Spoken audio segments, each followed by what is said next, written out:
서울의 밤하늘을 찢을듯이 퍼붓는 빗줄기가 타이탄 타워의 통유리창을 사정없이 때리고 있었고, 강도진은 어두운 집무실 한가운데 서서 발 아래 펼쳐진 도시의 야경을 내려다보았다. 대한민국 재계 서열 10위권인 타이탄 그룹의 수장이라는 화려한 타이틀도 내일 아침이면 물거품처럼 사라질 운명이었기에 그의 어깨는 천근만근 무거웠다. 그는 손에 쥐고 있던 위스키 잔을 조용히 테이블 위에 내려놓으며 차가운 유리창에 뜨거운 이마를 기대고는 깊고 긴 한숨을 내쉬며 지나간 시간들을 고통스럽게 되짚어 보았다. 내일 오전 9시에 예정된 긴급 주주총회는 사실상 강도진을 대표이사직에서 해임하기 위한 공개 처형식이 될 것이 분명했다. 경쟁사인 대형그룹의 최명석 회장은 치밀하고도 비열한 방법으로 타이탄의 주식을 매집했고 내부의 배신자들을 포섭하여 도진의 손발을 묶어버렸다. 도진은 주먹을 꽉 쥐었고 손톱이 살을 파고드는 고통이 느껴졌지만 마음속에서 타오르는 분노와 배신감에 비하면 아무것도 아니었으며 그는 자신의 무력함에 치를 떨었다. 집무실의 정적을 깨고 책상 위에 놓인 스마트폰이 요란하게 진동했지만 도진은 화면을 확인조차 하지 않았다. 지금 이 순간 그에게 걸려올 전화라곤 빚쟁이들의 독촉이거나 내일 있을 주주총회 불참을 통보하며 발을 빼려는 겁쟁이 이사들의 연락뿐일 것이 뻔했기 때문이었다.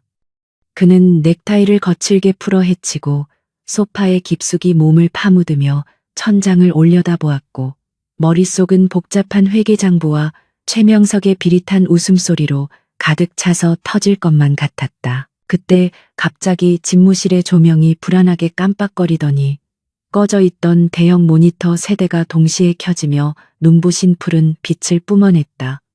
도진은 반사적으로 몸을 일으켜 책상으로 다가갔고 보안팀이 시스템 점검을 하는 것인가 생각했지만 지금 이 시간에 그럴 리가 없었다. 화면에는 타이탄 그룹의 로고 대신 기하학적인 쌍둥이 별자리 문양이 나타났고 스피커에서는 기계적인 잡음이 섞인 기묘한 멜로디가 흘러나와 긴장감을 고조시켰다. 타이탄의 보안 시스템은 세계 최고 수준을 자랑했기에 외부의 해킹이 침투한다는 것은 불가능에 가까운 일이라고 도진은 확신하고 있었다.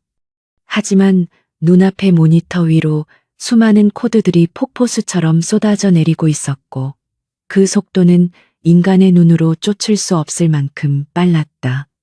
도진은 침착하게 키보드에 손을 올리고 방어 프로그램을 가동하려 했지만 시스템은 이미 그의 통제권을 완전히 벗어나 있어 어떤 명령어에도 반응하지 않았다. 화면의 코드들이 순식간에 사라지고 검은 바탕에 흰색 커서만이 깜빡이다가 간결한 문장 하나가 천천히 타이핑되기 시작했다.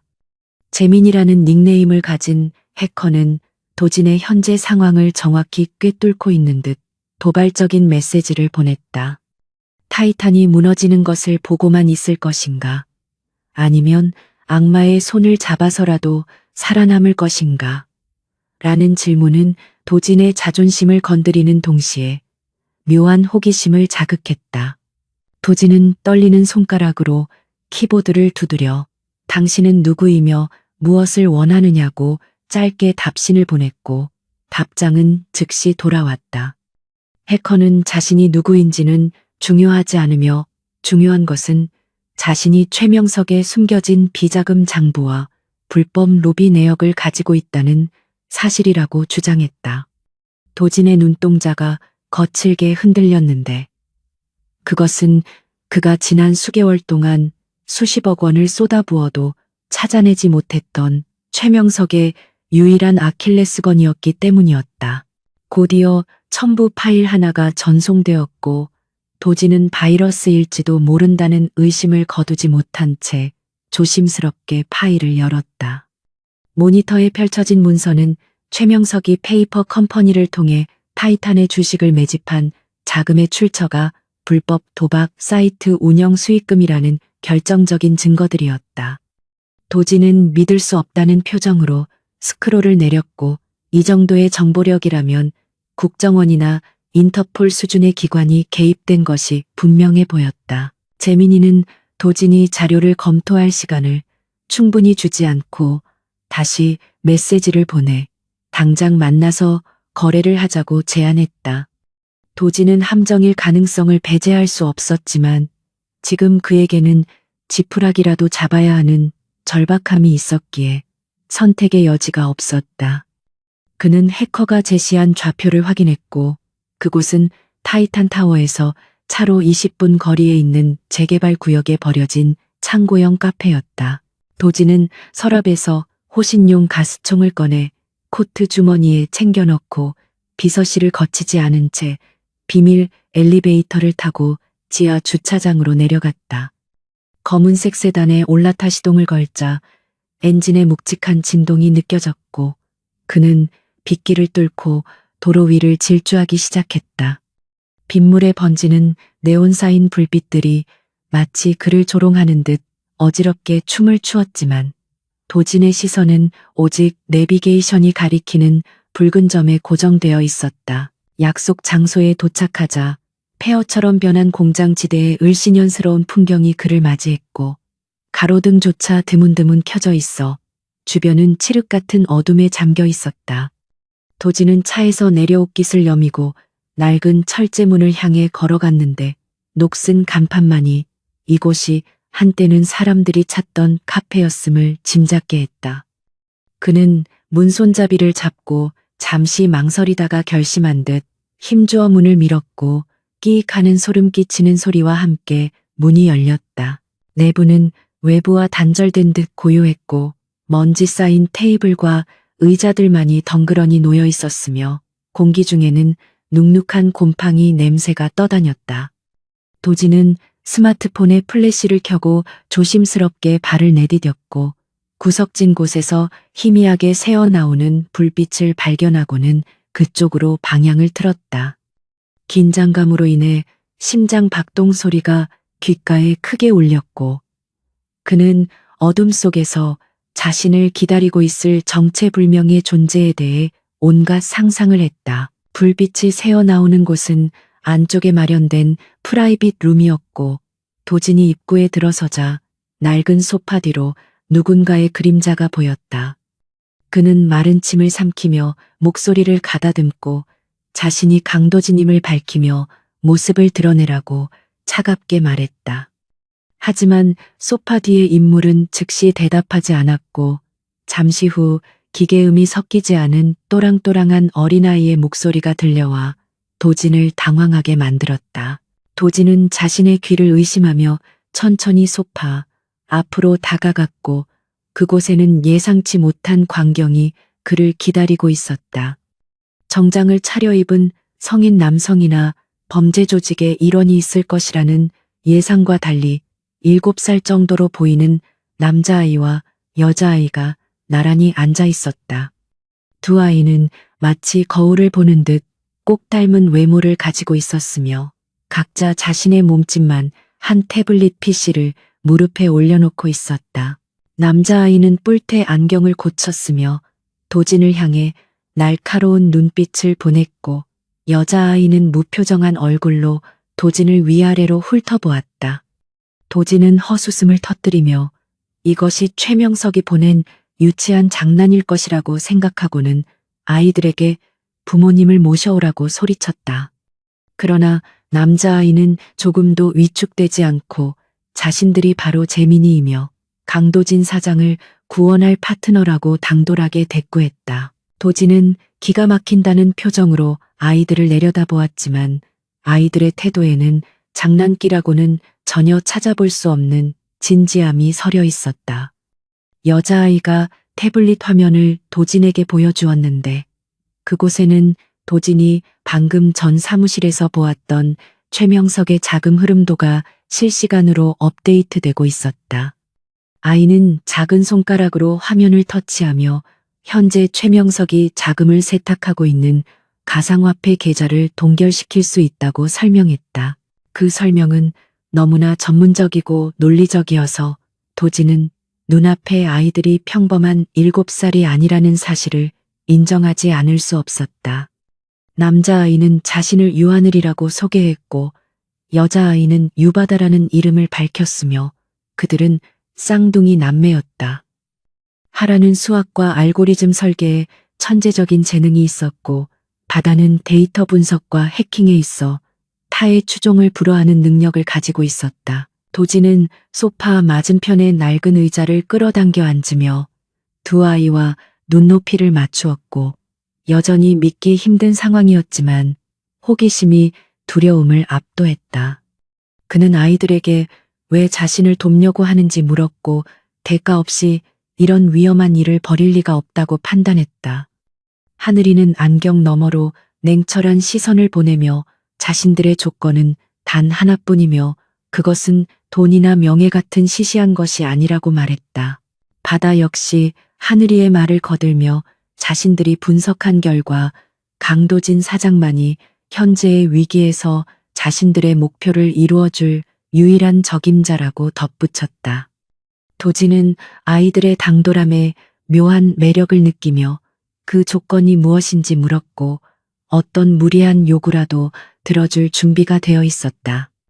회사를 살릴 수만 있다면 영혼이라도 팔 수 있었기에 그는 긴장된 표정으로 아이들의 입술이 열리기만을 기다렸다.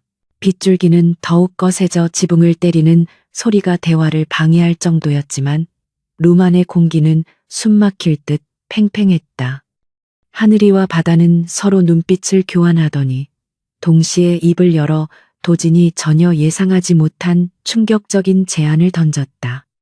그것은 비즈니스 협상 테이블에서 나올 법한 이야기가 아니었으며 도진의 인생을 송두리째 흔들어 놓을 만큼 황당하고도 도발적인 내용이었다. 도진은 순간 자신이 잘못 들은 것이 아닌가 하여 귀를 의심했고 멍한 표정으로 두 아이를 번갈아 쳐다보았다. 아이들은 도진의 반응을 예상했다는 듯 전혀 동요하지 않았고 오히려 도진의 결단을 재촉하는 듯한 눈빛을 보냈다. 하늘이는 태블릿을 조작하여 화면에 한 여자의 사진을 띄웠는데 사진 속의 여자는 차가우면서도 지적인 분위기를 풍기는 미인이었다.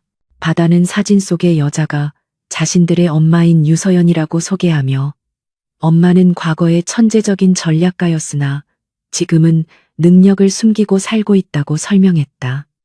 아이들은 엄마의 능력이 썩는 것을 원치 않으며 엄마를 보호하고 다시 세상 밖으로 나오게 할 강력한 방패가 필요하다고 했다.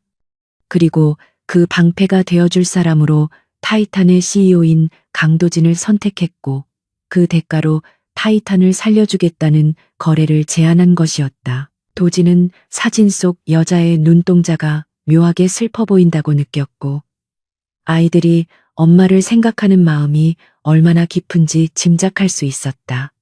하지만 결혼이라는 것은 단순히 계약서에 도장을 찍는 것과는 차원이 다른 문제였기에 선뜻 대답할 수 없었다. 그는 잠시 침묵을 지키다가 이것이 정말 최선의 방법인지 아이들에게 되물었고 아이들은 확신에 찬 목소리로 그렇다고 대답했다. 도진은 깊은 고민에 빠졌고 밖에서는 천둥 소리가 요란하게 울려 퍼지며 그의 혼란스러운 마음을 대변하는 듯했다. 회사를 살리기 위해 낯선 여자와 결혼을 해야 한다는 상황은 삼류 소설보다 더 비현실적이었지만 눈앞의 아이들은 너무나 진지했다. 그는 사진 속 유서연의 얼굴을 다시 한번 자세히 들여다보았고 그녀에게서 왠지 모를 익숙함과 끌림을 느꼈다. 결국 도진은 결단을 내려야만 했고 시간이 지체될수록 최명석의 공격은 더욱 거세질 것이 분명했다. 그는 자리에서 일어나 옷매무새를 다듬으며 아이들에게 너희들의 제안을 긍정적으로 검토하겠다고 말했다.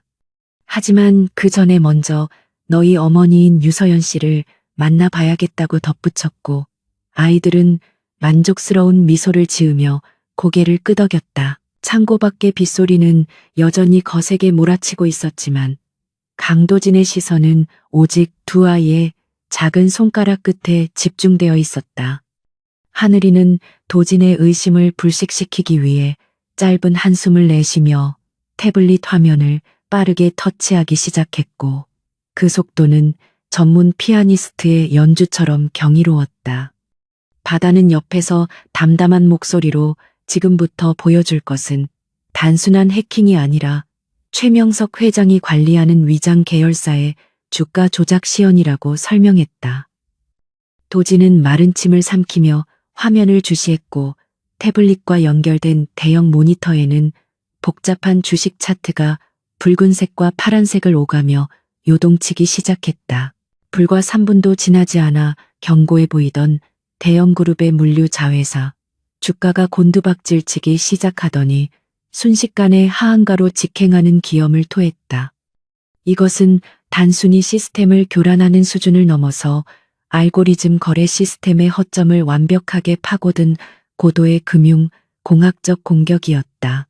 도진은 등골이 서늘해지는 것을 느끼며 아이들을 바라보았고 이들이 마음만 먹으면 타이탄 그룹뿐만 아니라 대한민국 경제 전체를 흔들 수도 있다는 생각에 두려움마저 느꼈다. 하지만 그 두려움은 곧 전율로 바뀌었고 이 강력한 무기가 자신의 편이 된다면 승산은 충분하다는 확신이 들었다. 하늘이는 만족스러운 듯 안경을 치켜 올리며 이 정도면 우리의 능력을 증명하기에 충분했으리라 믿는다고 어른스럽게 말했다. 도진은 고개를 끄덕이며 너희들의 실력은 인정하지만 왜 하필이면 결혼이라는 극단적인 조건을 내걸었는지에 대해 다시 한번 물었다. 바다는 잠시 망설이는 듯하더니 엄마는 과거의 상처 때문에 세상과 단절된 채 살아가고 있으며 우리 같은 천재 아이들을 혼자 키우느라 자신의 인생을 희생하고 있다고 털어놓았다.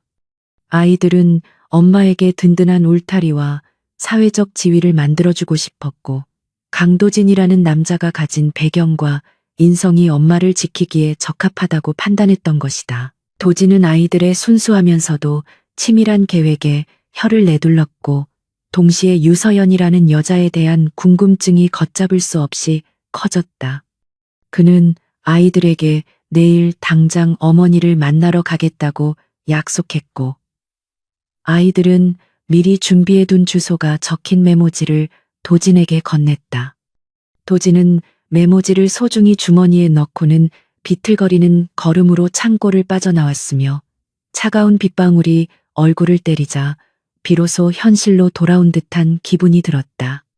그는 차에 올라타 시동을 걸었고 엔진 소리와 함께 머릿속에서는 이미 유서연을 만나기 위한 시뮬레이션이 빠르게 돌아가고 있었다. 집무실로 돌아온 도진은 밤을 새워가며 유서연이라는 인물에 대해 조사하기 시작했지만 놀랍게도 그녀에 대한 정보는 철저하게 지워져 있었다. 포털 사이트는 물론이고 업계의 인명, 사전, 어디에서도 그녀의 이름을 찾을 수 없었으며 마치 처음부터 존재하지 않았던 사람처럼 깨끗했다. 도진은 정보팀장을 비밀리에 호출하여 심층 조사를 지시했고 새벽녘이 되어서야 겨우 빛바랜 과거의 기사 몇 조각을 찾아낼 수 있었다. 기사 속의 유서연은 8년 전 월가를 뒤흔들었던 천재 퀀트 분석가였으나 어느 날 갑자기 자취를 감춘 전설적인 인물이었다. 도진은 모니터 속 흐릿한 사진을 보며 전율했고 아이들이 보여준 천재성이 어디서 비롯되었는지 명확하게 이해할 수 있었다. 그녀가 왜 은둔을 선택했는지는 알 수 없었지만 그녀의 능력은 지금 위기에 처한 타이탄 그룹을 구원할 유일한 열쇠임이 분명했다. 도진은 잠시 눈을 붙일 겨를도 없이 샤워를 마치고 말끔한 수트를 차려입었으며 거울 속에 비친 자신의 모습에서 비장함이 묻어났다. 그는 운전기사를 대동하지 않고 직접 차를 몰아 아이들이 알려준 주소인 서울 외곽의 한적한 주택가로 향했다. 내비게이션이 안내한 곳은 낙지만 정갈하게 가꾸어진 2층짜리 단독주택이었고 마당에는 이름 모를 야생화들이 흐드러지게 피어 있었다. 도진은 차에서 내려 옷매무새를 다듬고 대문 앞에 섰는데 초인종을 누르기 전 잠시 망설임이 스쳐 지나갔다. 대한민국 굴지의 대기업 회장이 일면식도 없는 여자에게 청혼하러 왔다는 사실이 새삼스럽게 우스꽝스럽게 느껴졌기 때문이었다. 하지만 그는 깊게 심호흡을 하고 초인종을 눌렀고 맑은 종소리가 고요한 아침 공기를 가르며 집 안으로 퍼져나갔다. 잠시 후 현관문이 열리며 한 여자가 모습을 드러냈는데 그녀는 도진이 사진에서 보았던 것보다 훨씬 더 청초하고 아름다웠다. 화장기 없는 얼굴에 헐렁한 니트 카디건을 걸치고 있었지만 그녀에게서 풍겨나오는 지적인 아우라는 감출 수 없었다. 유서연은 낯선 방문객인 도진을 보고 잠시 놀란 표정을 지었으나 이내 침착함을 되찾고 누구신지 물었다. 도진은 정중하게 고개를 숙여 인사하며 자신의 신분을 밝혔고 그녀와 긴히 상의할 문제가 있어 찾아왔다고 말했다. 서연의 눈동자가 미세하게 흔들렸고 그녀는 도진을 경계하는 듯 문을 완전히 열어주지 않은 채 용건만 간단히 말해달라고 요구했다. 도진은 이곳에서 나눌 이야기가 아니니 잠시 시간을 내어달라고 간곡히 부탁했고 서연은 도진의 진지한 눈빛을 보고 잠시 고민하다가 그를 집 안으로 들였다. 거실은 소박하지만 따뜻한 분위기였고 벽면 가득 꽂혀 있는 수천 권의 서적들이 그녀가 평범한 주부가 아님을 증명하고 있었다. 도진은 소파에 앉아 서연이 내어준 따뜻한 허브차를 한 모금 마시며 긴장을 풀었다. 도진은 찻잔을 내려놓고 조심스럽게 본론을 꺼냈는데 어젯밤 쌍둥이 남매인 하늘이와 바다를 만났다는 사실부터 이야기했다. 서연의 표정이 순식간에 굳어졌고 찻잔을 쥐고 있던 그녀의 손이 하얗게 질리는 것을 도진은 놓치지 않았다. 도진은 아이들이 타이탄 그룹의 보안 시스템을 뚫고 자신에게 제안한 내용과 그들이 내건 조건인 결혼에 대해 가감없이 설명했다. 서연은 믿을 수 없다는 듯 헛웃음을 터뜨리며 아이들이 철없는 장난을 친 것이니 신경 쓰지 말고 돌아가 달라고 차갑게 말했다. 하지만 도진은 물러서지 않고 아이들이 보여준 능력은 장난 수준이 아니었으며 자신은 그 제안을 매우 진지하게 받아들이고 있다고 강조했다. 그는 서연에게 당신이 과거 월가의 전설적인 분석가였다는 사실을 알고 있으며 그 능력이 지금 자신에게 절실히 필요하다고 호소했다. 서연은 자신의 과거가 언급되자 날카로운 눈빛으로 도진을 노려보며 내 아이들과 내 과거를 뒷조사한 것이냐며 불쾌함을 드러냈다. 도진은 무례를 범할 의도는 없었으나 회사의 존폐가 달린 문제라 어쩔 수 없었다고 정중히 사과했다. 서연은 자리에서 벌떡 일어나 도진에게 당장 나가달라고 소리쳤고 자신은 더 이상 금융계와는 상관없는 사람이며 아이들을 위험한 일에 끌어들이고 싶지 않다고 단호하게 말했다. 그녀의 목소리에는 분노와 함께 깊은 슬픔과 두려움이 섞여 있었는데 그것은 과거에 겪었던 어떤 트라우마 때문인 듯했다. 도진은 자리에서 일어나며 최명석 회장이 이미 타이탄을 공격하고 있고 조만간 당신과 아이들의 존재도 알아낼 것이라고 경고했다. 그는 당신이 숨고 싶어도 세상은 당신의 재능을 가만히 두지 않을 것이며 자신과 손을 잡는 것이 가족을 지키는 가장 안전한 방법이라고 설득했다. 도진의 말에 서연은 잠시 흔들리는 듯했으나 여전히 입술을 굳게 다문 채 현관을 가리키며 축객령을 내렸다. 도진은 명함을 테이블 위에 올려놓으며 언제든 생각이 바뀌면 연락해 달라는 말을 남기고 쓸쓸히 집을 나섰다.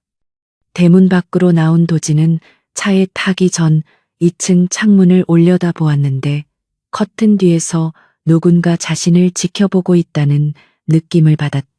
그는 아이들일 것이라고 짐작하며 씁쓸한 미소를 지었고 빈손으로 돌아가는 발걸음이 무거웠지만 포기할 생각은 추호도 없었다.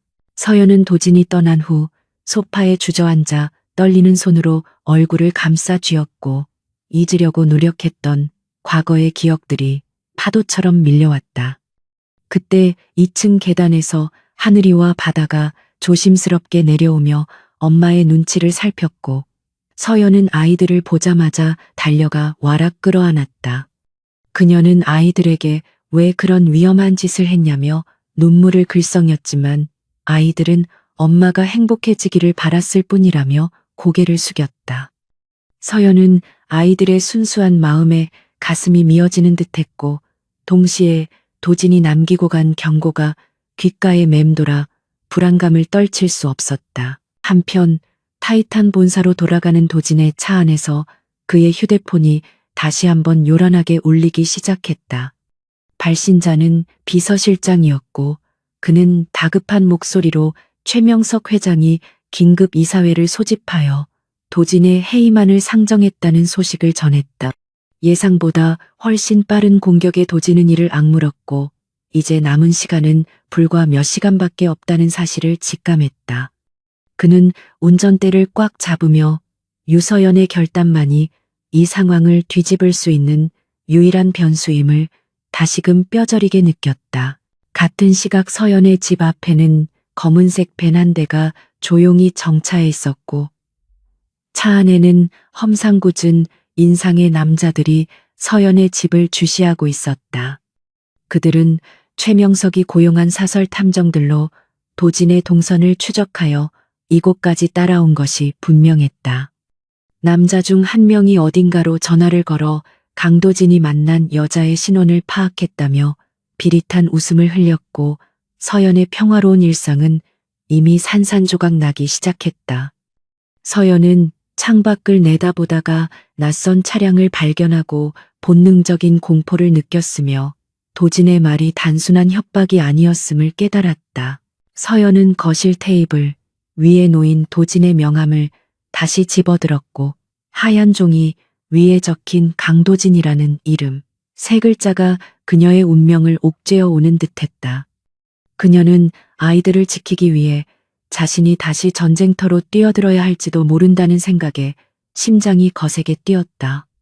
하늘이와 바다는 엄마의 곁으로 다가와 작은 손으로 그녀의 손을 꼭 잡아주었고 그 따뜻한 온기가 서연에게 용기를 불어넣어 주었다.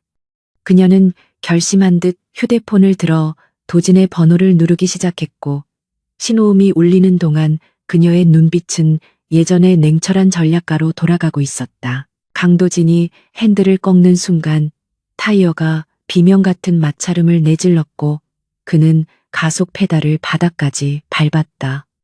휴대폰 너머로 들려오던 유서연의 떨리는 숨소리와 거칠게 대문을 두드리는 굉음이 그의 이성을 마비시킬 듯 자극했기 때문이었다. 그는 비서실장에게 즉시 보안팀 최정예 요원들을 서연의 자택으로 급파하라고 소리쳤고 자신의 판단이 틀리지 않았음을 확인했지만 마음은 지옥불에 떨어진 듯 타들어갔다. 최명석이 이렇게 빨리 그리고 이렇게 저열한 방식으로 움직일 줄은 몰랐기에 도진은 입술을 깨물며 빗기를 뚫고 질주했다. 서연은 공포에 질린 아이들을 품에 안고 거실 구석에 웅크려 앉아 있었는데 밖에서는 남자의 고함 소리와 함께 대문이 부서질 듯 덜컹거렸다. 하늘이와 바다는 무서움에 떨면서도 엄마의 손을 꼭 잡고 울음을 참아내고 있었지만 그 작은 어깨의 떨림은 멈추지 않았다. 서연은 과거 월가에서 겪었던 수많은 위협과는 비교도 안 되는 원초적인 공포를 느꼈고 자신의 은둔이 아이들을 지키기는커녕 더 큰 위험에 빠뜨렸다는 자책감에 시달렸다. 그때 밖에서 날카로운 사이렌 소리와 함께 급제동하는 차량 소리가 들려왔고 낯선 남자들의 욕설이 잦아들었다. 도진은 차에서 내리자마자 우산을 쓸 겨를도 없이 대문 앞으로 달려갔고 이미 도착한 보안 요원들이 괴한들을 제압하고 있었다. 그는 빗물에 젖은 머리카락을 쓸어 넘기며 바닥에 널브러진 사내 중 한 명의 멱살을 잡고 누구의 사주를 받았냐고 낮게 으르렁거렸다. 사내는 공포에 질린 눈으로 아무 말도 하지 못했고 도진은 그들을 경찰에 넘기는 대신 조용히 처리하라고 지시한 뒤 서둘러 집 안으로 들어갔다. 현관문을 열자 파랗게 질린 서연과 두 아이가 서로를 껴안고 있는 모습이 눈에 들어왔고 도진의 가슴 한 구석이 욱신거렸다. 도진은 서연에게 다가가 괜찮냐고 물으며 자신의 재킷을 벗어 그녀의 어깨에 덮어주었고 서연은 그제야 안도의 한숨을 내쉬며 고개를 끄덕였다. 그는 이곳은 더 이상 안전하지 않은 이 당장 자신과 함께 이동해야 한다고 단호하게 말했고 서연은 더 이상 고집을 부릴 상황이 아니라는 것을 인정했다. 그녀는 필요한 물건 몇 가지만 챙겨서 아이들의 손을 잡고 일어섰고 도진은 그런 그녀를 호위하듯 감싸며 밖으로 안내했다. 빗줄기는 여전히 거세게 쏟아지고 있었지만 도진의 등 뒤에 선 세 사람은 기이할 정도로 포근한 안정감을 느꼈다. 도진의 차 뒷좌석에 앉은 서연은 창밖으로 멀어지는 자신의 집을 바라보며 복잡한 심경을 감추지 못했다. 8년 동안 쌓아올린 평범하고 조용한 일상이 하룻밤 사이에 무너져 내렸지만 역설적으로 마음 한구석에서는 묘한 해방감이 피어올랐다. 하늘이와 바다는 긴장이 풀렸는지 서로의 어깨에 기대어 잠이 들었고 도진은 백미러를 통해 잠든 아이들과 서연을 번갈아 보며 생각에 잠겼다. 그는 이 여자가 자신을 그리고 타이탄을 구원할 수 있을지 확신할 수 없었지만 그녀를 지켜야 한다는 본능만큼은 강렬하게 살아 숨쉬고 있었다. 도진이 그들을 데려간 곳은 서울 시내 전경이 한눈에 내려다 보이는 펜트하우스였고 이곳은 도진이 개인적으로 사용하는 비밀스러운 공간이었다. 보안 시스템이 완벽하게 갖춰진 이곳에 들어서자 서연은 비로소 긴장을 완전히 내려놓을 수 있었고 아이들을 침실에 눕힌 뒤 거실로 나왔다. 도진은 와인 2잔을 준비해 테이블에 놓고 그녀를 기다리고 있었으며 창밖의 야경은 아까와는 달리 평화롭고 아름답게 빛나고 있었다. 두 사람은 소파에 마주 앉아 잠시 침묵을 지켰고 그 침묵 속에는 앞으로 닥칠 폭풍전야의 긴장감이 감돌았다. 서연은 와인잔을 만지작거리며 먼저 입을 열었는데 그녀의 목소리는 차분하지만 단호한 힘이 실려 있었다. 그녀는 도진에게 아이들이 제안한 계약 결혼을 받아들이겠다고 선언했고 대신 몇 가지 수정 조항을 요구했다. 첫째는 아이들의 안전을 최우선으로 보장할 것. 둘째는 대외적으로는 부부지만 사생활은 철저히 존중할 것. 그리고 셋째는 타이탄의 경영 전략에 대한 정권을 자신에게 일임할 것이었다. 도진은 그녀의 눈빛에서 과거 금융계를 호령했던 전략가의 카리스마를 읽었고 망설임 없이 고개를 끄덕이며 동의했다. 도진은 미리 준비해둔 계약서를 꺼내 서연 앞에 내밀었고 서연은 내용을 꼼꼼히 훑어본 뒤 망설임 없이 서명란에 사인했다.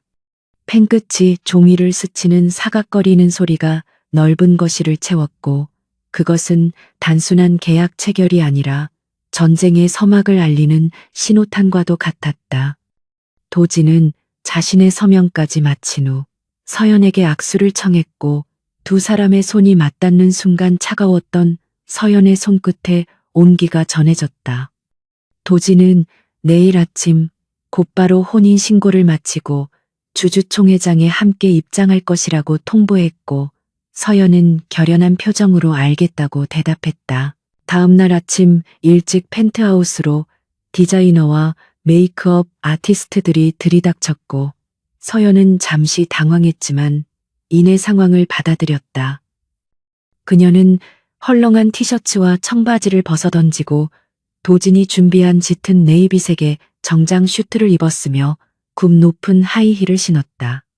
거울 앞에 선 그녀의 모습은 어제까지의 평범한 엄마가 아니었고 날카로운 눈매와 당당한 자세는 마치 전장에 나가는 장수와 같았다. 서연은 거울 속 자신의 눈을 바라보며 깊은 숨을 들이마셨고 과거의 유서연을 다시 불러내기 위해 스스로에게 최면을 걸었다. 준비를 마치고 거실로 나온 서연을 본 도진은 잠시 말을 잃고 그녀를 바라보았는데 그녀에게서 뿜어져 나오는 아우라는 상상 이상이었다. 도진은 감탄을 감추고 정중하게 팔을 내밀었고 서연은 자연스럽게 그의 팔짱을 끼며 현관을 나섰다.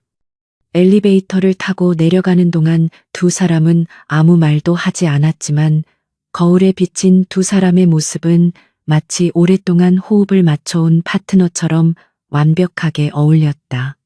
지하 주차장에는 이미 수많은 경호 차량이 대기하고 있었고 그들은 타이탄 본사를 향해 출발했다. 타이탄 본사 로비는 이미 소문을 듣고 몰려든 기자들로 인산인해를 이루고 있었고 최명석 회장이 심어놓은 정보원들도 곳곳에 숨어 있었다.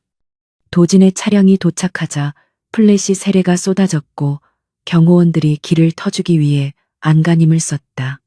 도진이 먼저 차에서 내려 손을 내밀었고 서연이 우아한 자태로 차에서 내리자 좌중은 일순간 정적에 휩싸였다.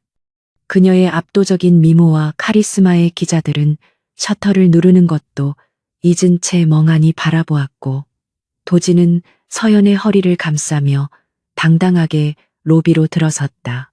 도진은 기자들을 향해 짧고 강력한 멘트를 날렸는데 옆에 있는 유서연 씨가 자신의 아내이자 타이탄의 새로운 최고 전략 책임자 CSO라고 소개했다. 장내는 순식간에 술렁이기 시작했고 기자들은 앞다투어 질문을 쏟아냈지만 도진과 서연은 어떤 대답도 하지 않은 채 엘리베이터로 향했다. 서연은 수많은 시선과 카메라 렌즈가 자신을 향하고 있음을 느꼈지만 시선을 흔들지 않고 정면만을 응시했다. 그녀의 손에는 땀이 배어 있었지만 도진이 잡은 손에 힘을 주며 그녀를 지탱해주고 있었다. 엘리베이터 문이 닫히고 외부와 차단되자 서연은 가늘게 떨리는 숨을 내쉬었고 도진은 그런 그녀를 걱정스러운 눈빛으로 바라보았다. 하지만 서연은 곧바로 고개를 들며 도진에게 지금 주주총회 상황이 어떻게 돌아가고 있는지 물었고 목소리는 다시 냉철하게 돌아와 있었다. 도진은 최명석이 이미 과반수의 의결권을 확보했다고 주장하며 승리를 확신하고 있다고 보고했다. 서연은 입가에 차가운 미소를 띠며 그 확신이 얼마나 어리석은 착각인지 곧 깨닫게 해줄 것이라고 말했다. 회의실이 있는 최상층에 도착하자 엘리베이터 문이 열렸고 복도에는 긴장한 표정의 임원들과 최명석 측 사람들이 대치하고 있었다. 서연의 등장에 최명석의 비서실장은 당황한 기색을 감추지 못하며 급히 어딘가로 문자를 보내는 모습이 포착되었다. 서연은 그들을 투명인간 취급하며 곧장 회의실 문 앞으로 걸어갔고 도진이 그녀를 위해 문을 열어주었다. 회의실 안의 공기는 무거웠고 수십 쌍의 눈동자가 동시에 두 사람을 향해 꽂혔다. 가장 상석에 앉아있던 최명석은 도진을 보고 비릿한 웃음을 흘리며 이제 와서 사임계라도 제출하러 온 것이냐고 비아냥거렸다. 그러나 도진의 옆에 선 낯선 여자를 발견하고는 미간을 찌푸리며 그녀의 정체를 물었다. 서연은 도진의 에스코트를 받으며 빈자리에 앉지 않고 회의 테이블 정중앙에 서서 좌중을 둘러보았다. 그녀는 테이블 위에 올려진 마이크를 잡고 또렷한 목소리로 자신의 이름을 밝혔고 주주총회의 안건을 전면 재검토할 것을 요구했다. 최명석은 기가 막힌다는 듯 책상을 치며 어디서 굴러먹던 여자가 신성한 이사회장에 들어와 헛소리를 하냐며 고함을 쳤다. 하지만 서연은 눈 하나 깜짝하지 않고 준비해온 태블릿을 프로젝터에 연결했고 화면에는 최명석이 조작한 회계장부의 모순점들이 붉은색으로 표시되어 나타났다. 장내는 순식간에 아수라장으로 변했고 주주들은 웅성거리기 시작했으며 최명석의 얼굴은 불그락푸르락 변해갔다. 서연은 마치 오케스트라를 지휘하듯 데이터를 설명하며 최명석의 논리를 하나하나 격파해 나갔다.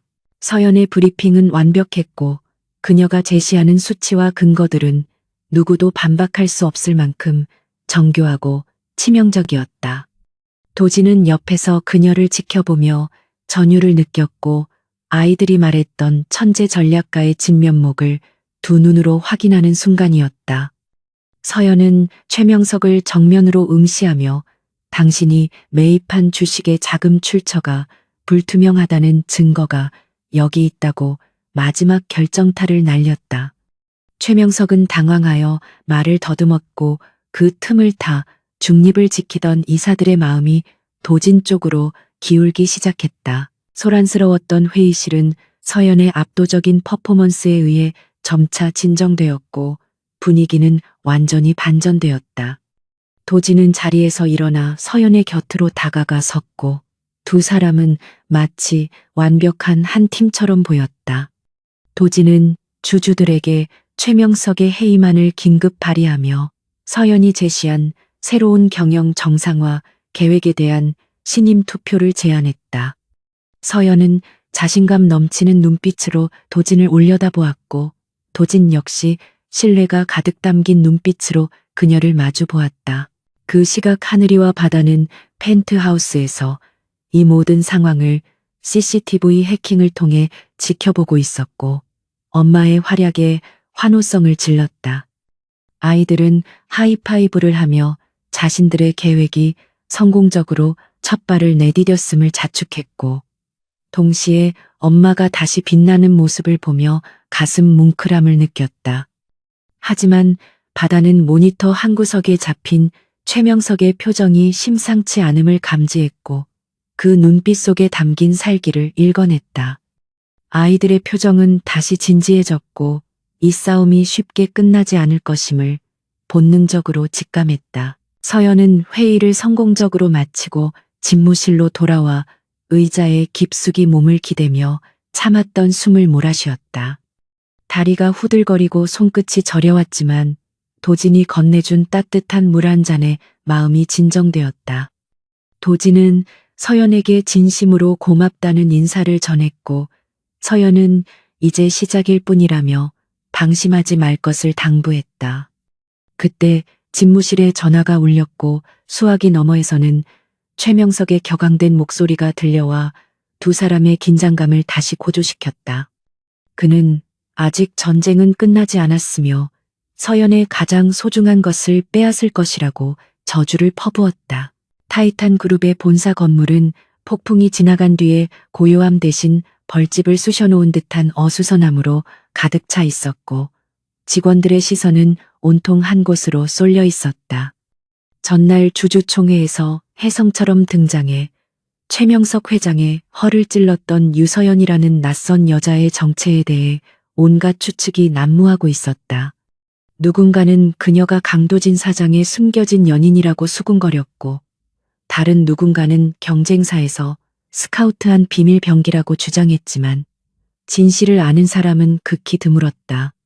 서연은 도진과 함께 로비에 들어섰고 수많은 시선이 화살처럼 날아와 그녀의 몸에 밝히는 것을 느꼈지만 그녀의 표정은 조금도 흔들리지 않았다. 그녀는 오늘의 전투를 위해 더욱 정제되고 날카로운 스타일을 선택했는데 칠흑 같은 검은색 슈트는 그녀의 하얀 피부와 대조를 이루며 강렬한 인상을 심어주었다.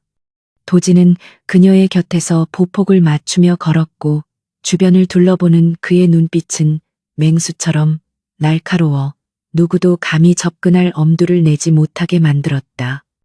엘리베이터에 탑승하자 도진은 넥타이를 살짝 고쳐매며 오늘 있을 임원회의가 어제의 주주총회보다 훨씬 더 교묘하고 비열할 것이라고 경고했다. 서연은 거울을 통해 도진의 눈을 마주보며 자신은 이미 진흙탕 싸움에 익숙하다는 듯 옅은 미소로 화답했다. 임원 회의실의 공기는 무겁게 가라앉아 있었고 최명석 라인으로 분류되는 이사들은 팔짱을 낀 채 불만 섞인 표정으로 서연을 노려보고 있었다. 그들은 평생을 회사에서 보낸 자신들의 권위가 족보도 없는 여자에게 침해당했다고 생각하며 노골적인 적대감을 드러냈다. 도진이 상석에 앉고 서연이 그 오른편에 자리 잡자 재무 담당 이사인 김 전무가 비릿한 웃음을 흘리며 서류 뭉치를 테이블 위에 던지듯 내려놓았다. 그는 서연에게 타이탄의 신규 프로젝트인 스마트 시티 건설 사업의 수익성 분석이 잘못되었다며 어디 한번 설명해 보라는 듯 도발적인 질문을 던졌다. 김 전무가 제시한 데이터는 일부러 복잡하게 꼬아놓은 수치들로 가득했고 전문가라 할지라도 단시간에 파악하기 힘든 함정들이 곳곳에 숨겨져 있었다. 회의실 안의 모든 임원들은 서연이 당황하여 말을 더듬거나 도진에게 도움을 요청할 것이라고 예상하며 조소 섞인 눈빛을 교환했다. 하지만 서연은 서류를 집어들지도 않은 채 김 전무가 띄워놓은 프레젠테이션 화면만을 응시하더니 차분한 목소리로 입을 열었다. 그녀는 김 전무가 제시한 3페이지의 원가, 계산 방식이 5년 전 이미 폐기된 구식 모델임을 정확하게 지적하며 그의 무능함을 꼬집었다. 서연의 반격은 거기서 멈추지 않았고 그녀는 자리에서 일어나 화이트보드 앞으로 걸어가 마커를 집어들고 숫자를 써 내려가기 시작했다. 그녀는 김 전무가 은폐하려 했던 하청업체와의 이면 계약 구조와 그로 인해 발생하는 자금 누수를 정확한 수치로 산출해냈다. 그녀의 손놀림은 거침이 없었고 복잡한 암산 과정을 순식간에 풀어내는 모습은 마치 인간 계산기를 보는 듯한 착각을 불러일으켰다. 김 전무의 얼굴은 사색이 되어갔고 팔짱을 끼고 있던 다른 임원들의 자세가 하나둘씩 풀리며 경악에 찬 표정으로 변해갔다. 서연은 마지막으로 화이트보드에 붉은색 밑줄을 그으며 현재의 방식대로라면 회사는 매년 200억 원의 손실을 보게 될 것이라고 결론지었다. 그녀는 마커를 내려놓고 김 전무를 정면으로 응시하며 이것이 단순한 실수인지 아니면 의도적인 배임 행위인지를 차갑게 물었다. 회의실은 찬물을 끼얹은 듯 조용해졌고 누구도 감히 서연의 논리에 반박하지 못한 채 숨소리조차 죽이고 있었다. 도지는 터져나오려는 웃음을 간신히 참으며 서연의 압도적인 능력에 다시 한번 전율을 느꼈고 그녀가 단순한 방패가 아닌 가장 강력한 창임을 확신했다. 도지는 침묵을 깨고 김 전무에게 당장 감사팀의 조사를 받으라고 지시했고 김 전무는 변명 한마디 못하고 보안 요원들에게 이끌려 회의실 밖으로 끌려나갔다. 남은 임원들은 공포에 질려 고개를 숙였고 그들은 서연이 단순히 도진의 배경을 믿고 설치는 낙하산이 아니라 진짜 괴물이라는 사실을 뼈저리게 깨달았다. 서연은 자리에 다시 앉으며 앞으로 모든 부서의 결제, 서류는 자신의 검토를 거쳐야 할 것이라고 선언했고 그 목소리에는 거역할 수 없는 카리스마가 담겨 있었다. 회의가 끝나고 임원들이 도망치듯 빠져나간 뒤에야 서연은 긴장이 풀린 듯 작게 한숨을 내쉬었다. 도지는 서연에게 다가가 따뜻한 커피를 건네며 정말 대단했다고 진심 어린 칭찬을 건넸고 그의 눈빛에는 존경심이 담겨 있었다. 서연은 칭찬에 익숙하지 않은 듯 수줍게 웃으며 아이들이 보내준 데이터 덕분에 미리 패턴을 파악할 수 있었다고 공을 돌렸다. 도지는 그녀의 겸손함에 미소 지으며 당신의 분석력은 데이터 그 이상이었다고 말했고 두 사람 사이에는 묘한 신뢰와 유대감이 형성되기 시작했다. 그들은 단순한 계약 관계를 넘어 서로의 등을 맡길 수 있는 전우로서의 감정을 느끼고 있었다. 같은 시각 펜트하우스에서는 하늘이와 바다가 거실 바닥에 배를 깔고 엎드려 태블릿으로 회사 내부망을 해킹해 엄마의 활약상을 지켜보고 있었다. 아이들은 엄마가 멋지게 악당들을 물리치는 모습에 환호성을 지르며 과자를 공중에 던져 받아먹는 묘기를 부렸다.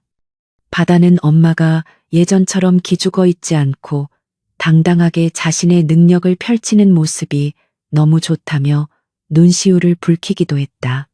하지만 하늘이는 안경을 고쳤으며 아직 안심하기는 이르다고 말했고 최명석이 이대로 물러날 위인이 아니라는 것을 상기시켰다. 최명석 회장의 집무실에서는 고가의 도자기들이 바닥에 내동댕이 쳐져 산산조각이나 있었고 비서들은 공포에 질려 구석에 서 있었다.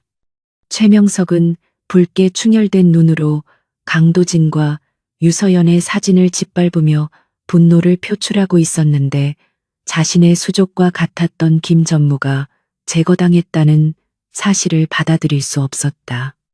그는 이제 합법적인 방법이나 회사 내부의 정치 싸움으로는 그들을 이길 수 없다는 것을 인정해야만 했다. 그는 어둠 속에서 대기하고 있던 검은 양복의 남자에게 손짓했고 남자는 조용히 다가와 고개를 숙였다. 최명석은 남자에게 유서연의 과거를 샅샅이 뒤져 약점이 될 만한 것은 모조리 찾아내라고 지시했고 특히 그 쌍둥이들의 친부가 누구인지 알아내라고 명령했다. 그는 유서연이 미혼모라는 사실과 아이들의 존재가 그녀의 가장 큰 아킬레스건임을 직감적으로 알고 있었다. 남자는 짧게 대답하고 그림자처럼 사라졌고 최명석은 창밖을 바라보며 비열한 미소를 지었는데 그것은 먹잇감을 노리는 하이에나의 표정과 같았다.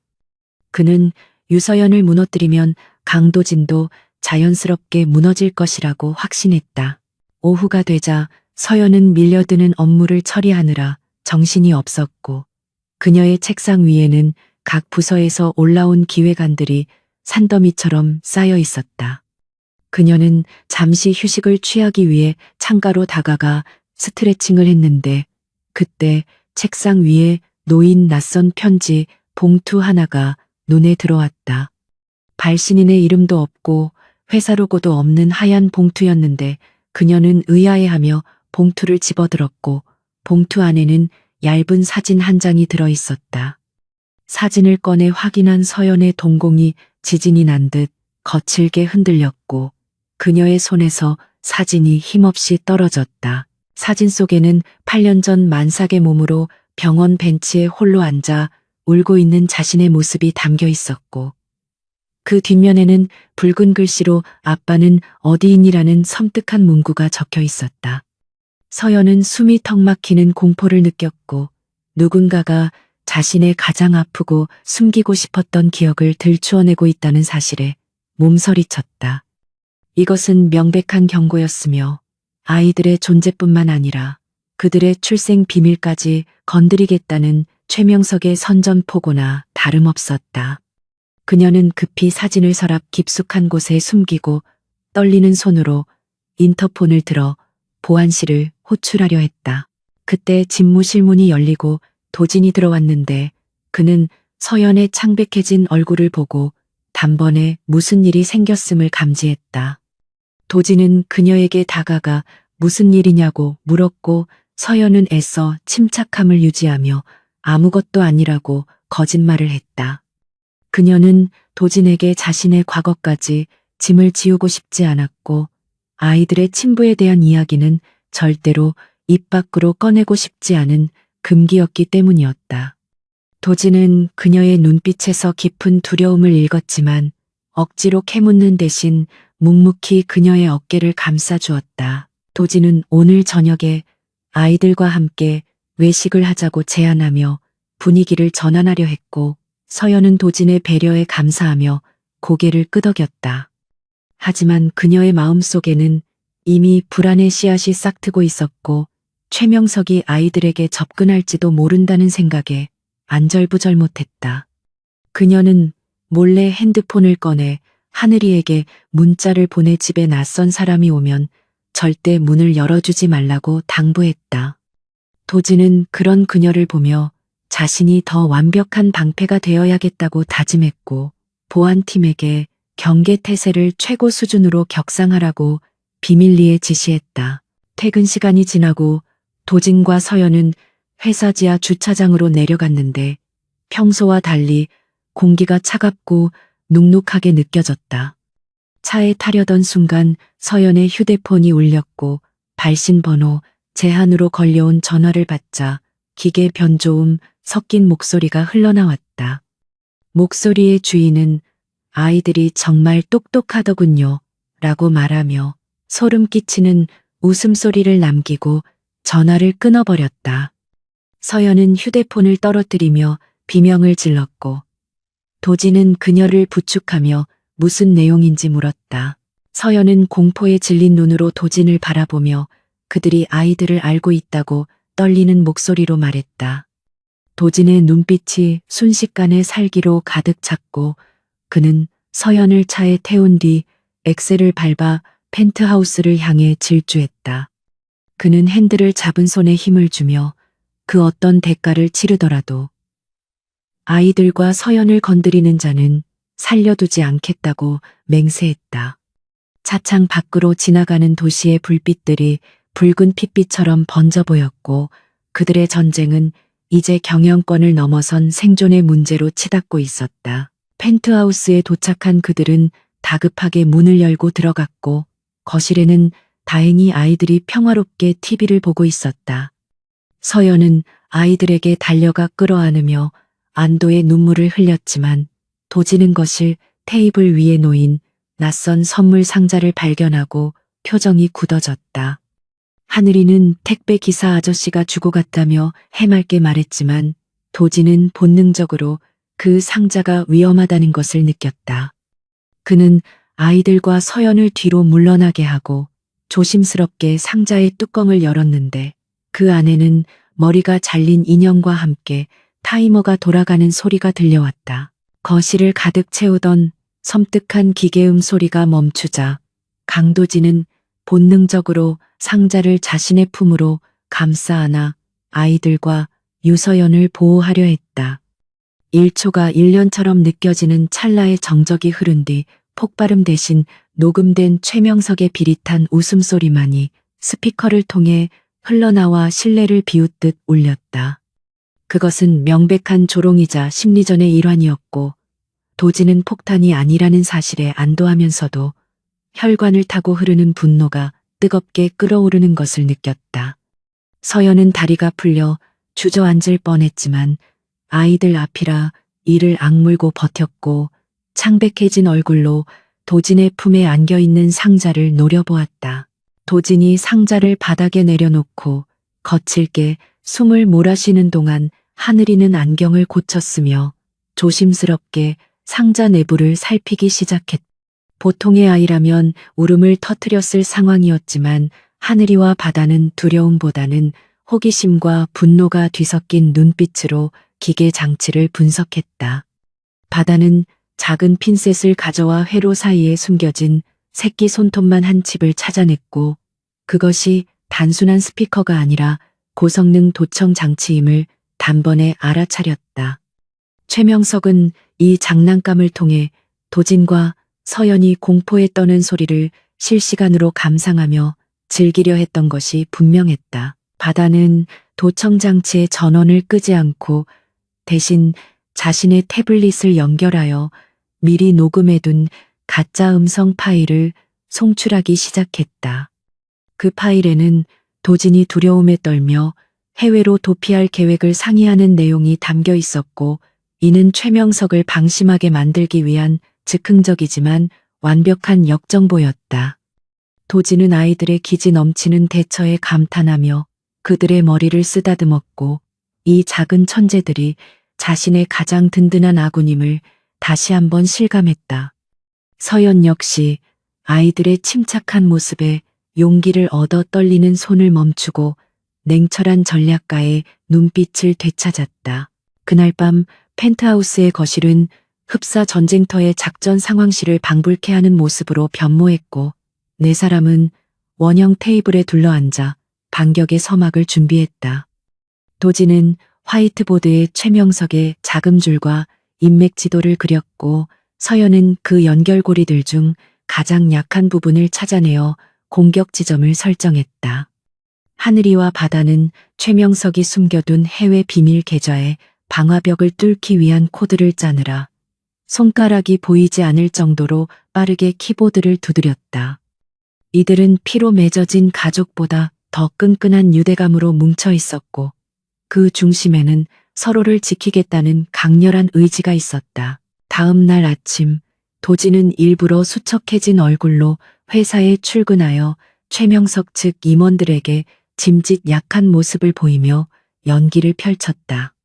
그는 비서실장에게 항공권 예약을 문의하는 척하며 정보가 새어나가도록 유도했고, 최명석은 도청 장치를 통해 들은 내용과 일치하는 도진의 행동에 쾌재를 불렀다. 최명석은 승리가 눈앞에 있다고 확신하며 경계 태세를 낮추고 그동안 미뤄왔던 불법 자금 세탁을 대규모로 감행하라는 지시를 내렸다. 그것이 바로 서연과 아이들이 파놓은 함정이라는 사실을 꿈에도 모른 채 그는 스스로 불구덩이로 걸어 들어오고 있었다. 최명석이 자금을 이동시키기 시작한 순간 펜트하우스에서 대기하고 있던 하늘이와 바다의 눈빛이 번뜩였고, 그들은 마침내 엔터키를 눌러 작전을 개시했다.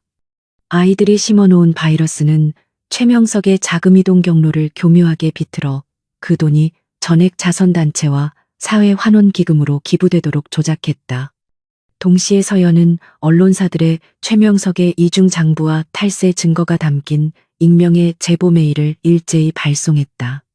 타이밍은 완벽했고 최명석은 자신의 돈이 증발하는 것을 실시간으로 목격하며 비명을 질렀지만 이미 엎질러진 물이었다.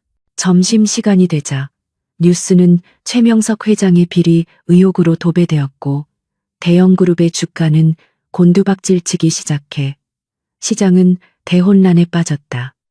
도진은 집무실에서 뉴스를 지켜보며 회심의 미소를 지었고 서연에게 전화를 걸어 작전 성공을 알리며 감사의 인사를 전했다. 서연은 아직 기뻐하기엔 이르다며 최명석이 궁지에 몰리면 쥐새끼처럼 무슨 짓을 저지를지 모르니 보안을 더욱 강화해야 한다고 당부했다. 그녀의 목소리는 차분했지만 그 이면에는 아이들의 안전을 걱정하는 어머니로서의 본능적인 불안감이 깔려 있었다. 최명석은 자신의 집무실에서 TV 화면을 부수며 광분했고 믿었던 수아들이 하나둘씩 연락을 끊고 잠적하자 고립무원의 처지에 놓이게 되었다. 그는 자신의 몰락이 강도진과 그 옆에 붙어 있는 정체불명의 여자, 그리고 그 쌍둥이 꼬마들 때문이라는 사실을 뼈저리게 깨달았다. 이성적인 판단이 마비된 그는 도진과 정면 승부를 하는 대신 가장 비열하고 확실한 방법을 선택하기로 결심했다. 그는 뒷골목에서 악명 높은 해결사들을 호출하여 오늘 밤 안으로 그 여자와 아이들을 납치해 오라는 지시를 내렸다. 한편 도진은 일찍 퇴근하여 마트에서 장을 봐 펜트하우스로 향했고, 오랜만에 가족다운 저녁 식사를 준비하려는 계획이었다. 그는 양손 가득 식재료를 들고 현관문을 열었고, 아이들은 아빠가 왔다며 달려나와 그를 반겨주었는데, 그 모습이 너무나 자연스러워 도진은 가슴이 뭉클해졌다. 서연은 주방에서 앞치마를 두르고 요리를 돕고 있었고, 도진은 그녀의 뒷모습을 보며 이 행복을 절대 놓치고 싶지 않다는 강한 열망을 느꼈다. 그들은 함께 식탁에 둘러앉아 웃음꽃을 피우며 잠시나마 전쟁 같은 현실을 잊고 평범한 행복을 만끽했다. 식사가 끝난 후 아이들은 도진에게 자신들이 개발한 새로운 게임을 보여주겠다며 거실로 이끌었고, 서연은 흐뭇한 표정으로 과일을 깎았다. 도진은 아이들과 뒹굴며 놀아주는 동안 자신이 그토록 갈망했던 것이 권력이나 돈이 아니라 바로 이런 따뜻한 가정이었음을 깨달았다. 그는 바다를 무릎에 앉히고 하늘이와 하이파이브를 하며 마음속으로 맹세했는데, 이 아이들의 웃음을 지키기 위해서라면 자신의 모든 것을 걸고서라도 악마와 싸우겠다고 다짐했다. 하지만 평화로운 시간은 그리 오래 가지 못했고, 어둠 속에서 그들을 노리는 검은 그림자가 서서히 다가오고 있었다. 밤이 깊어지자 도진은 서연과 테라스에 나와 와인을 마시며 앞으로의 계획에 대해 진지하게 이야기를 나누었다. 서연은 최명석이 무너지는 것은 시간 문제지만 그가 최후의 발악을 할 가능성이 높다며 아이들을 당분간 해외로 보내는 것이 어떻겠냐고 제안했다. 하지만 도지는 자신이 곁에서 지키는 것이 가장 안전하다며 그녀를 안심시켰고 자신의 경호팀을 전적으로 신뢰한다고 말했다. 서연은 도진의 확신에 찬 눈빛을 믿고 싶었지만 가슴 한구석에서 피어오르는 불길한 예감을 떨쳐버릴 수가 없었다. 새벽 2시가 넘은 시각 펜트하우스의 보안 시스템에 미세한 교란 신호가 감지되었지만 피로에 지친 보안 요원은 그것을 일시적인 오류로 치부해버렸다. 건물 외벽을 타고 내려온 검은 복장의 괴한들이 테라스 창문을 소리 없이 절단하고 내부로 침투할 준비를 마쳤다. 그들은 최명석이 고용한 프로들로 일반적인 보안 시스템을 무력화하는 데 도가 튼 자들이었으며 목표물인 아이들의 방위치를 정확하게 파악하고 있었다. 잠들어 있던 하늘이가 목마름을 느껴 눈을 떴을 때 창가에 서 있는 검은 그림자와 마주쳤고 아이의 비명소리가 고요한 새벽 공기를 찢어발겼다.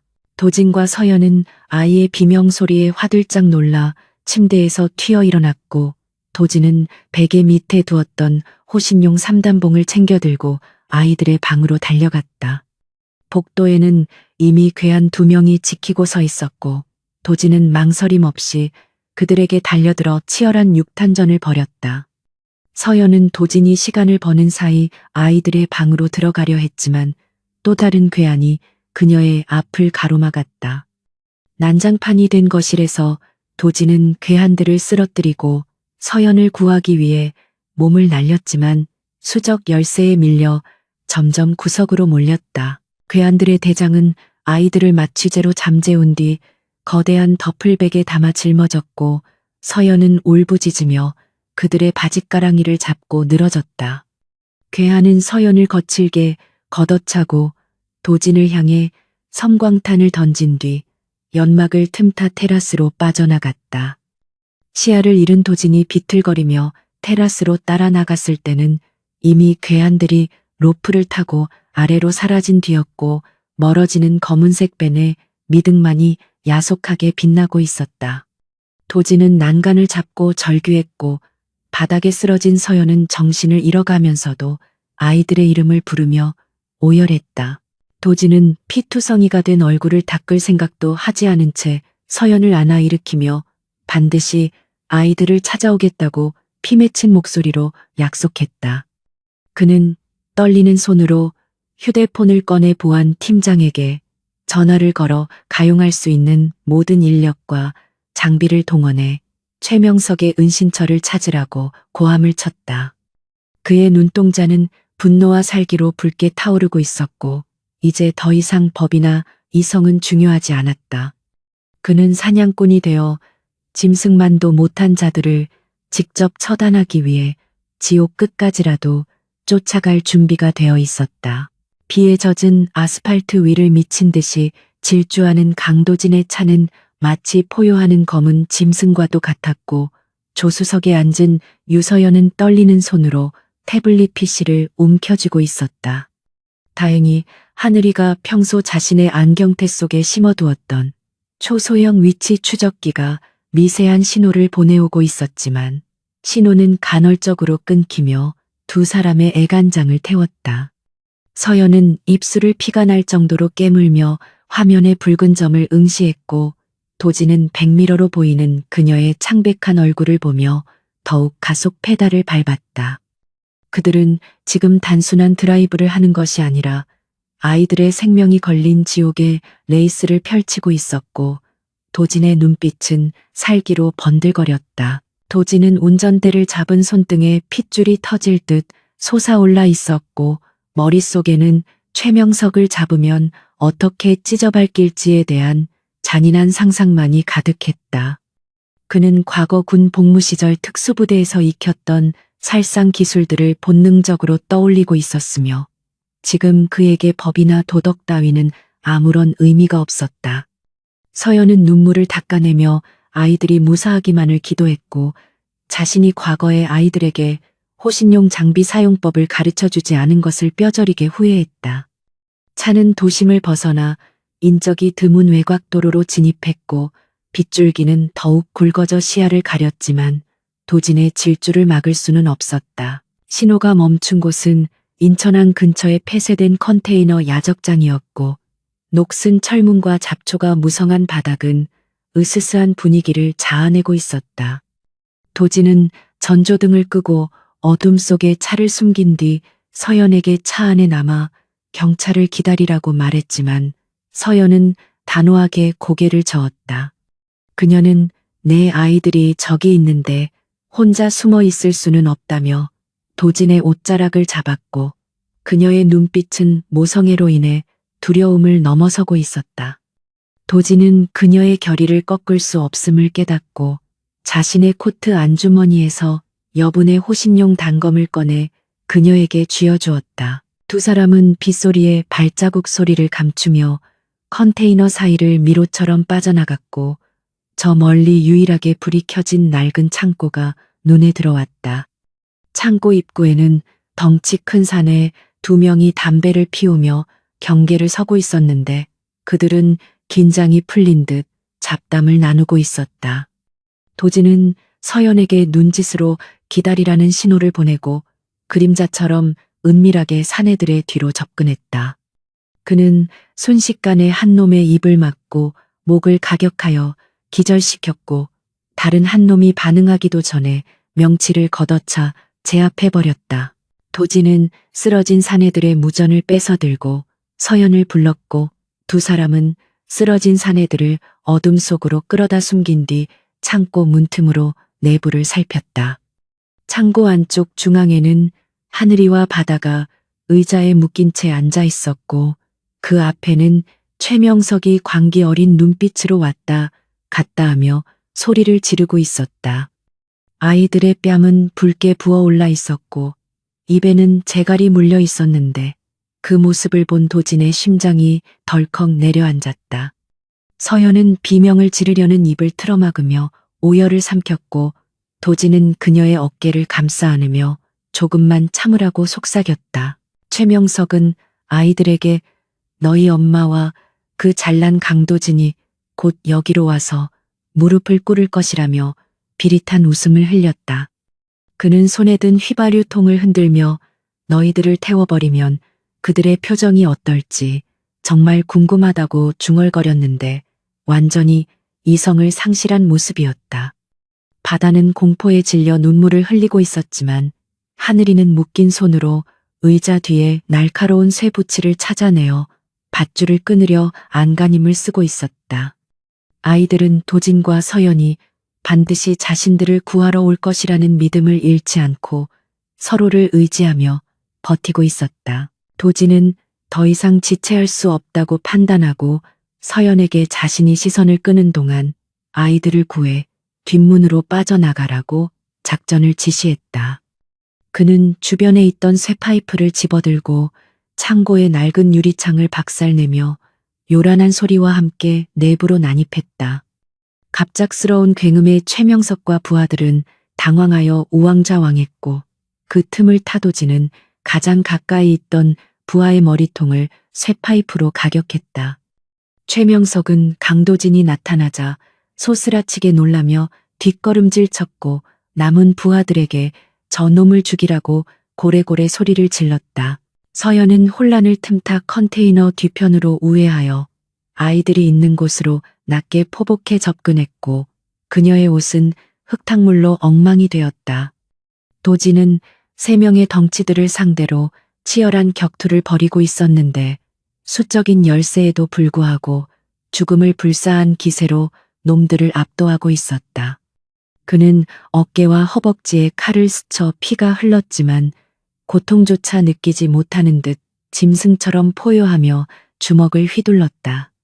서연은 떨리는 손으로 아이들의 결박을 풀기 시작했고 하늘이와 바다는 엄마를 보자마자 억눌러 왔던 울음을 터뜨렸다. 하지만 최명석이 아이들을 데리고 도망치려는 서연을 발견하고 품에서 권총을 꺼내 그들을 향해 겨누었다. 탕하는 총성과 함께 총알이 서연의 발치에 튀었고 아이들은 비명을 지르며 서연의 품으로 파고들었다.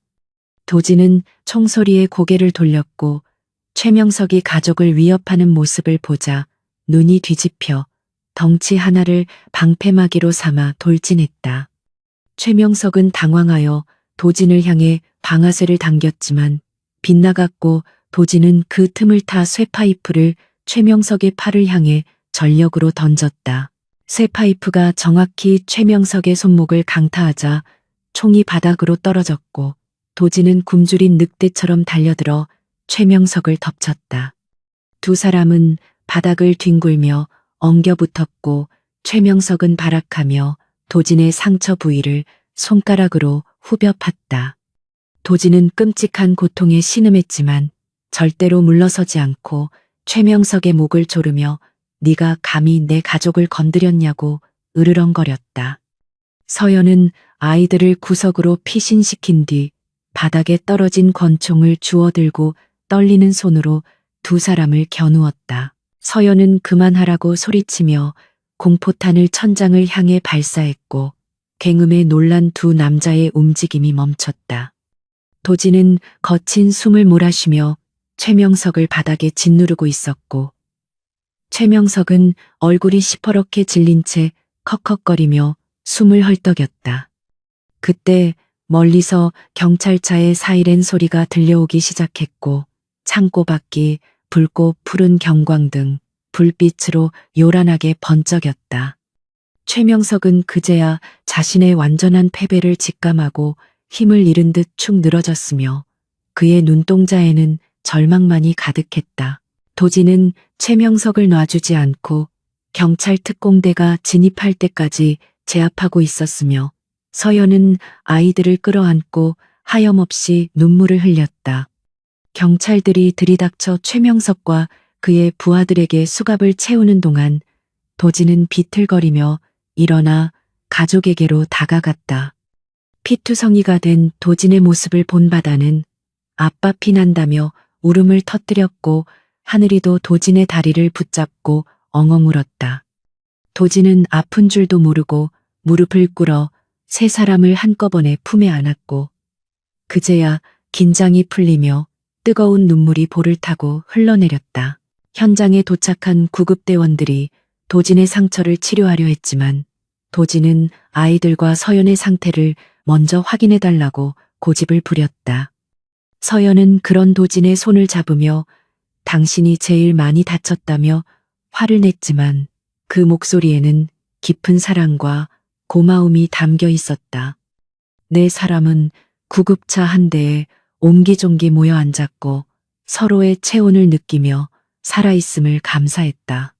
밖에서는 비가 그치고 구름 사이로 새벽 여명이 밝아오고 있었는데 그것은 길었던 어둠이 끝나고 새로운 시작을 알리는 신호와도 같았다. 병원 응급실에서 치료를 마친 도진은 병실 침대에 누워 있었고 서연과 아이들은 그의 곁을 지키고 있었다. 도진은 붕대를 감은 손으로 서연의 손을 잡으며 이번 일로 당신과 아이들을 위험하게 해서 미안하다고 사과했다. 서연은 고개를 저으며 당신이 우리를 구했다며 이제 우리는 진짜 가족이 된 것이라고 부드럽게 말해주었다. 하늘이와 바다는 침대 위로 올라와 도진의 품에 파고들었고 도진은 세상 그 무엇과도 바꿀 수 없는 행복을 느끼며 미소 지었다. 뉴스는 최명석 회장의 납치 미수와 살인교사 혐의를 대대적으로 보도했고 타이탄 그룹의 주가는 오히려 강도진 대표의 영웅적인 행동이 알려지면서 급등했다. 여론은 가족을 지키기 위해 목숨을 건 CEO에게 찬사를 보냈고 도진의 리더십은 더욱 공고해졌다. 하지만 도진에게 그런 세간의 평가는 중요하지 않았으며 지금 이 순간 자신의 곁에 있는 사람들이 무사하다는 사실만이 유일한 진실이었다. 그는 잠든 아이들의 머리카락을 쓰다듬으며 서연에게 이제 정식으로 프러포즈를 하고 싶다고 고백했다. 서연은 눈을 동그랗게 뜨며 계약은 이미 끝난 것이 아니냐고 장난스럽게 물었지만 그녀의 얼굴은 붉게 물들어 있었다. 도진은 계약이 아니라 사랑으로 다시 시작하고 싶다고 말하며 침대 옆 서랍에서 작은 반지 케이스를 꺼냈다. 사실 그는 이 사단이 나기 전부터 마음속으로 준비하고 있었던 것이었다. 서연은 눈물을 글썽이며 반지를 받아들였고 두 사람은 아이들이 깨지 않게 조심스럽게 입을 맞추었다. 병실 창문 너머로 떠오르는 태양이 그들의 앞날을 축복하듯 환하게 비추고 있었다. 그로부터 며칠 뒤 타이탄 그룹의 본사에서는 강도진 대표의 복귀와 함께 새로운 비전 선포식이 열릴 예정이었다. 도진은 휠체어를 타라는 의사의 권유를 마다하고 서연의 부축을 받으며 당당하게 걸어 들어갔다.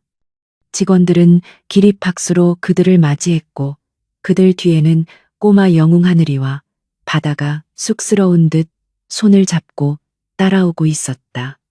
이제 그들은 단순한 비즈니스 파트너가 아닌 고난을 함께 이겨낸 운명 공동체로서 세상 앞에 당당히 서게 된 것이다. 하지만 최명석의 잔당들이 아직 완전히 소탕되지 않았다는 보고가 들어오면서 마지막까지 긴장을 늦출 수는 없었다.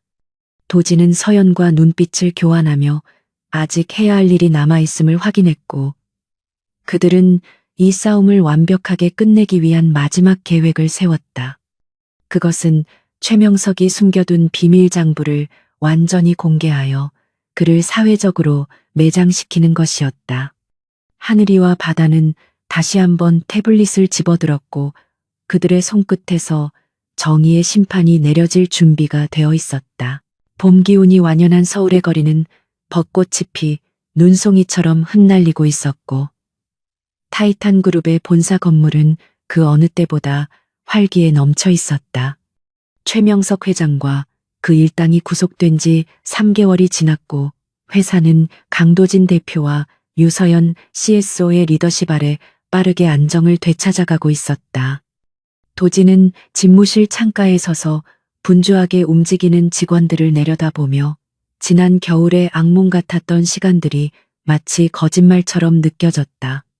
그의 곁에는 이제 더 이상 숨은 조력자가 아닌 당당한 파트너로서 유서연이 서 있었고 그녀의 얼굴에는 여유로운 미소가 감돌고 있었다. 최명석의 몰락은 단순히 한 개인의 파멸이 아니라 대한민국 재계의 부패한 고리를 끊어내는 상징적인 사건이 되었다. 하늘이와 바다가 찾아낸 비밀 장부는 검찰 수사의 결정적인 스모킹건이 되었고 그 파장은 정재계 전체를 뒤흔들었다. 대형 그룹은 공중분해되었고 타이탄을 위협하던 외부 세력들은 썰물처럼 자취를 감추었으며 타이탄의 주가는 연일 최고치를 경신하고 있었다. 도진은 이 모든 것이 자신의 옆에 있는 이 여인과 두 명의 작은 천재들 덕분임을 한시도 잊지 않았다. 서연은 책상 위에 놓인 태블릿을 집어들며 이번 분기 실적 보고서를 도진에게 보여주었는데 그래프는 가파른 우상향 곡선을 그리고 있었다. 그녀는 스마트 시티 프로젝트가 성공적으로 론칭되면서 해외 투자자들의 러브콜이 쇄도하고 있다고 보고했다. 도진은 보고서 대신 서연의 손을 잡으며 일 이야기는 그만하고 이제 우리의 이야기를 하자고 부드럽게 말했다. 오늘은 바로 두 사람이 세상을 향해 정식으로 부부임을 선포하는 결혼식 날이었기 때문이었다. 결혼식장은 도진이 소유한 교회의 프라이빗 가든에서 치러졌으며 화려한 호텔 예식 대신 소박하지만 따뜻한 야외 웨딩을 선택했다. 따사로운 햇살이 푸른 잔디 위로 쏟아져 내렸고 하객은 가장 가까운 지인들과 임직원 대표들로만 제한되었다. 하늘이와 바다는 귀여운 턱시도와 드레스를 입고 화동 역할을 맡아 입구에서 하객들을 맞이하고 있었는데 그 모습이 마치 천사처럼 사랑스러웠다. 아이들은 하객들에게 아빠가 우리 엄마한테 꼼짝 못한다며 너스레를 떨어 식장 분위기를 화기애애하게 만들었다. 신부 대기실에 앉아있는 서연은 순백의 웨딩드레스를 입고 거울 속에 비친 자신의 모습을 바라보며 묘한 감정에 휩싸였다. 몇 달 전까지만 해도 세상과 단절된 채 그림자처럼 살아가던 자신이 이렇게 눈부신 햇살 아래 설 수 있으리라고는 상상조차 하지 못했다. 그녀는 문득 8년 전 홀로 아이들을 낳으며 흘렸던 눈물을 떠올렸지만 그 기억조차 이제는 아름다운 추억의 한 조각으로 느껴졌다. 그때 도진이 노크를 하고 들어왔고 서연을 보는 순간 숨이 멎을 듯한 표정을 지으며 다가왔다. 도진은 서연의 앞에 한쪽 무릎을 꿇고 그녀의 손등에 입을 맞추며 오늘 당신은 세상에서 가장 아름다운 신부라고 속삭였다. 서연은 수줍게 웃으며 당신이 나를 세상 밖으로 꺼내주었기에 가능한 일이라고 화답했다. 두 사람은 서로의 눈을 깊이 바라보며 지난 고난의 시간들이 이 순간을 위한 시련이었음을 확인했다. 그들은 계약으로 시작된 관계가 목숨을 건 신뢰를 넘어 진정한 사랑으로 완성되었음을 뼈저리게 느끼고 있었다. 버진로드 입구에 선 도진과 서연은 하늘이와 바다의 손을 잡고 나란히 입장했는데 이는 일반적인 결혼식과는 다른 특별한 풍경이었다. 네 사람은 가족이라는 이름으로 하나가 되어 발걸음을 맞추었고 하객들은 그들의 아름다운 동행에 아낌없는 박수와 환호를 보냈다. 주례사 대신 하늘이와 바다가 직접 쓴 축사를 낭독하는 시간이 되자 식장은 순식간에 감동의 물결로 일렁였다. 하늘이는 마이크를 잡고 처음에는 아빠의 돈과 능력이 필요해서 결혼을 시켰지만 이제는 아빠의 따뜻한 마음이 더 좋다고 고백해 하객들의 웃음을 자아냈다. 바다는 엄마가 아빠를 만나고 나서 밤에 몰래 우는 일이 사라졌다며 아빠에게 고맙다는 인사를 전했고 서연은 참았던 눈물을 터뜨렸다. 도진은 아이들을 꼭 안아주며 앞으로 평생 너희들의 눈에서 눈물이 나지 않게 하겠다고 맹세했다. 그들은 서로 반지를 교환하며 검은 머리가 팥뿌리가 될 때까지 사랑하고 존경하겠다는 진부하지만 가장 진실된 서약을 나누었다. 반지가 끼워지는 순간 두 사람의 영혼은 완전히 하나로 묶였고 그 결속은 그 어떤 계약서보다 강력했다. 결혼식이 끝나고 이어진 피로연에서는 재즈밴드의 연주와 함께 즐거운 파티가 이어졌고 모두가 행복에 취해 있었다. 도진은 샴페인 잔을 들고 건배사를 제의하며 자신의 인생에서 가장 성공적인 투자는 바로 이 결혼이었다고 당당하게 말했다. 직원들은 환호성을 질렀고 서연은 얼굴을 붉히며 도진의 옆구리를 살짝 찔렀지만 입가에는 행복한 미소가 떠나지 않았다. 하늘이와 바다는 또래 아이들과 어울려 잔디밭을 뛰어다니며 평범한 아이들처럼 까르르 웃고 있었다. 해가 저물고 밤이 찾아오자 가든에는 수천 개의 전구가 별빛처럼 켜졌고 분위기는 더욱 로맨틱하게 무르익었다. 도진과 서연은 춤을 추며 서로의 체온을 느꼈고 이 행복이 깨질까 두려워하지 않고 온전히 현재를 즐기기로 했다. 최명석의 위협도 세상의 편견도 이제 그들을 갈라놓을 수 없다는 것을 너무나 잘 알고 있었기 때문이었다. 그들은 서로의 어깨에 머리를 기대며 앞으로 펼쳐질 미래에 대해 소곤거렸고 그 미래에는 항상 서로가 함께였다. 1년 후 타이탄 그룹은 글로벌 기업으로 도약하여 세계 시장을 호령하고 있었고 그 중심에는 강도진과 유서연이라는 환상의 콤비가 있었다.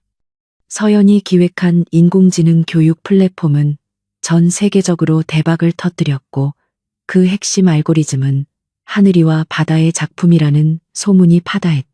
아이들은 영재학교에 진학했지만 여전히 방과 후에는 아빠의 회사로 출근하여 간식을 먹으며 서버를 점검하는 것을 즐겼다. 직원들은 이제 쌍둥이를 꼬마 이사님이라 부르며 귀여워했고 회사의 마스코트 같은 존재가 되었다. 어느 주말 오후 도진의 가족은 한강 공원으로 피크닉을 나갔는데 평범한 가족들처럼 돗자리를 펴고 치킨을 먹으며 여유를 즐겼다.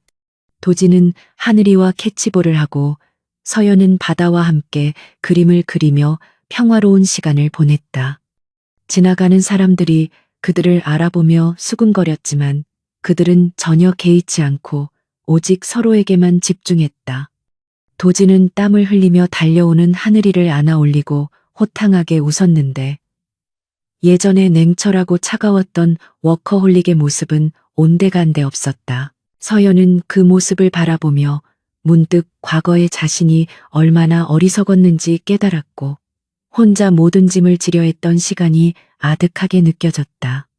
그녀는 바다의 머리를 빗겨주며 아빠가 있어서 좋냐고 물었고 바다는 세상에서 제일 좋다고 망설임 없이 대답했다.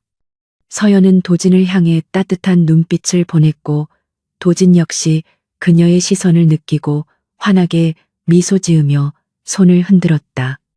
그들 사이에는 말이 필요 없는 깊은 신뢰와 사랑의 강이 흐르고 있었다.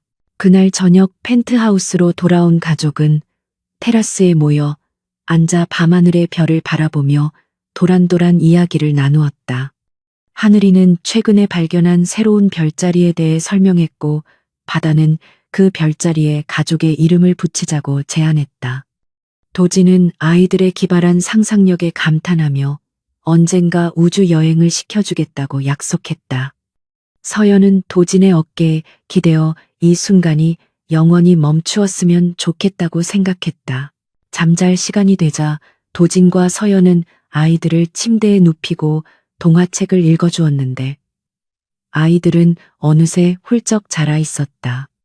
하늘이는 잠들기 전 아빠에게 정말로 우리 엄마랑 결혼해줘서 고맙다고 졸린 목소리로 말했다. 도지는 아이의 이마에 입을 맞추며 나를 선택해줘서 내가 더 고맙다고 진심을 담아 대답했다. 아이들의 규칙적인 숨소리가 들려오자 두 사람은 조심스럽게 방문을 닫고 나왔다. 거실로 나온 도지는 서연을 뒤에서 껴안으며 창밖의 야경을 바라보았고 도시는 여전히 화려하게 빛나고 있었다. 그는 서연에게 처음 만났던 날 아이들이 했던 황당한 제안을 기억하냐고 물으며 웃었다. 서연은 그때